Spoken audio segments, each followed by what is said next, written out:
Pemirsa, mantan Presiden Trump akhirnya lolos dari pemakzulan kedua setelah vonis sidang pemakzulan di Senat Amerika Serikat.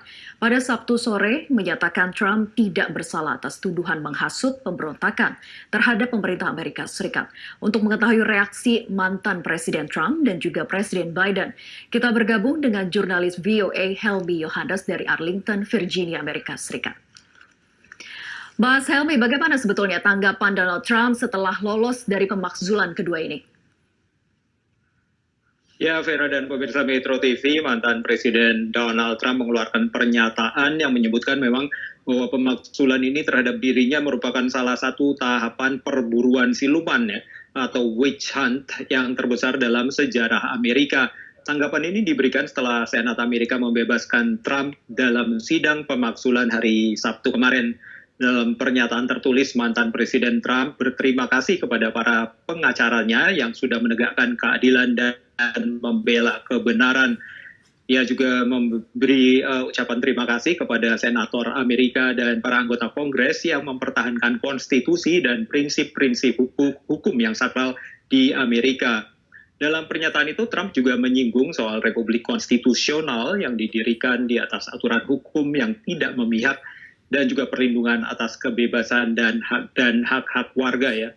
Jadi seperti saya sebutkan tadi, Trump menuduh adanya tahapan siluman atau perburuan siluman atau witch hunt yang terbesar dalam sejarah negara Amerika, itu yang disebutkan oleh Trump.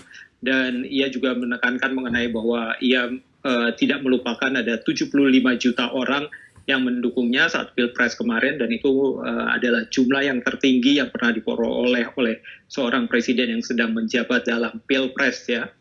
Namun kali ini Trump tidak bisa lagi ya memberikan pernyataan lewat Twitter karena kan akunnya kan diblokir ya di Twitter.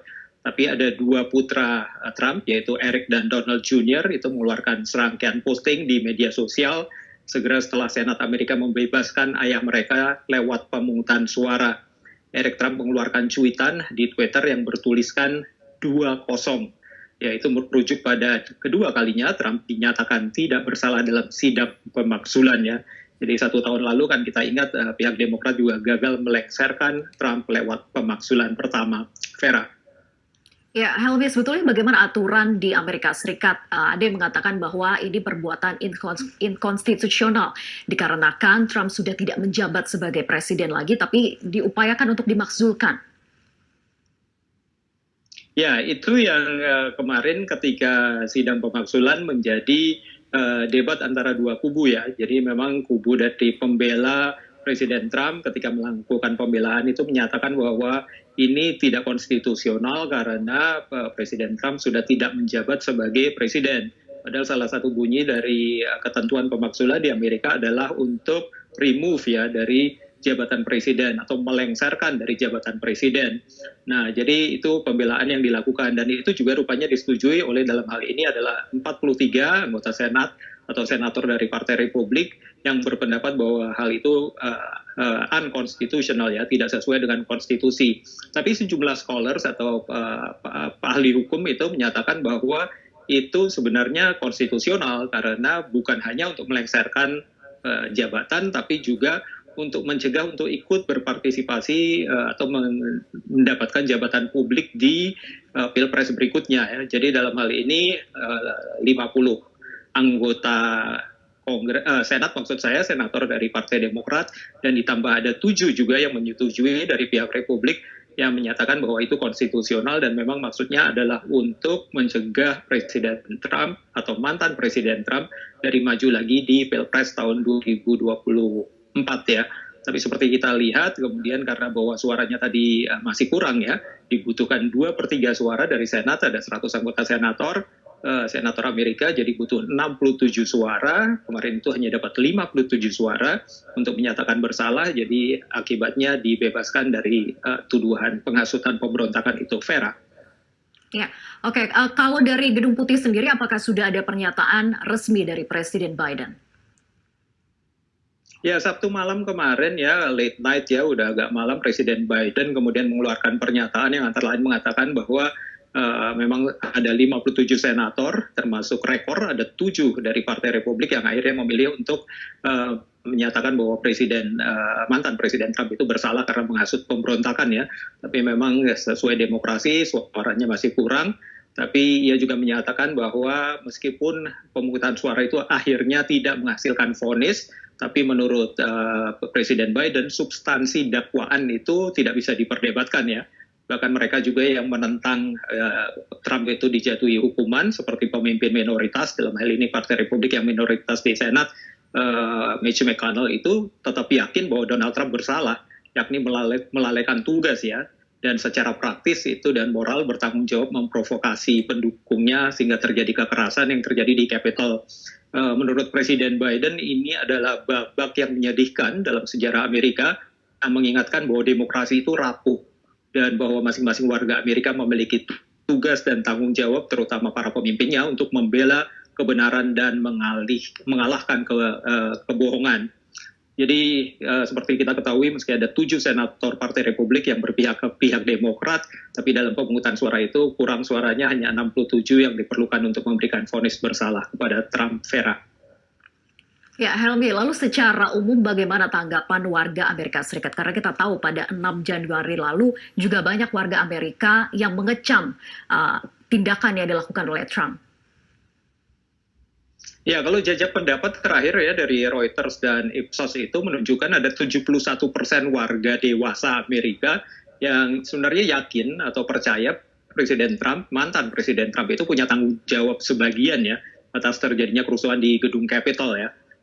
Tapi survei juga menunjukkan kalau mayoritas dari Partai Republik, itu kalau nggak salah angkanya sekitar 70%, itu masih tetap mendukung Trump karena berbagai kebijakannya. Kalau masyarakat sendiri, ya, seperti yang diwawancara oleh tim VOA di Los Angeles pada akhir pekan kemarin itu tetap terbelah juga.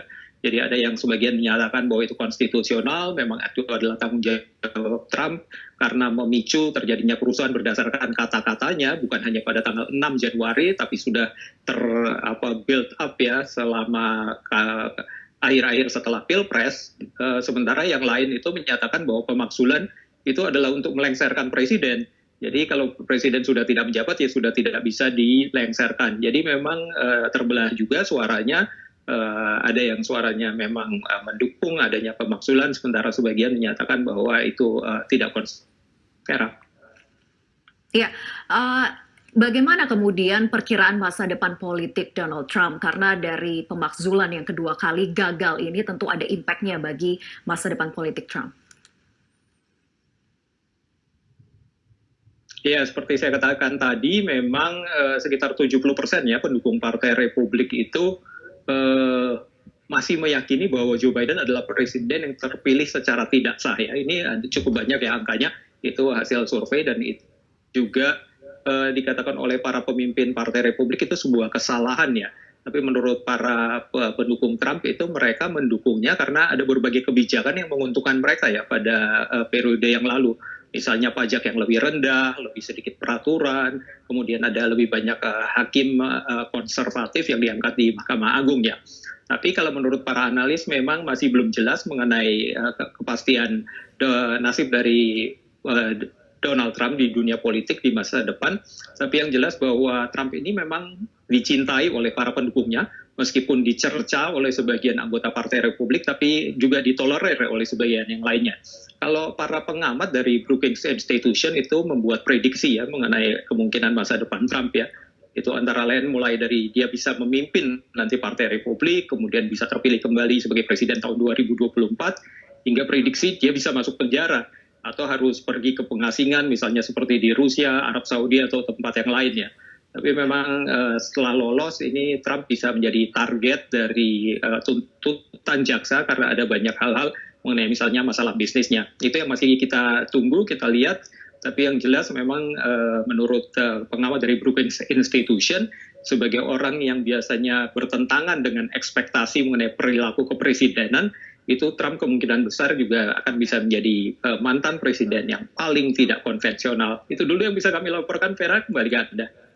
Ya, kita lihat bagaimana nanti perkembangan dinamika politik di Amerika Serikat. Terima kasih Helmi Yohannes melaporkan langsung dari Arlington, Virginia, Amerika Serikat.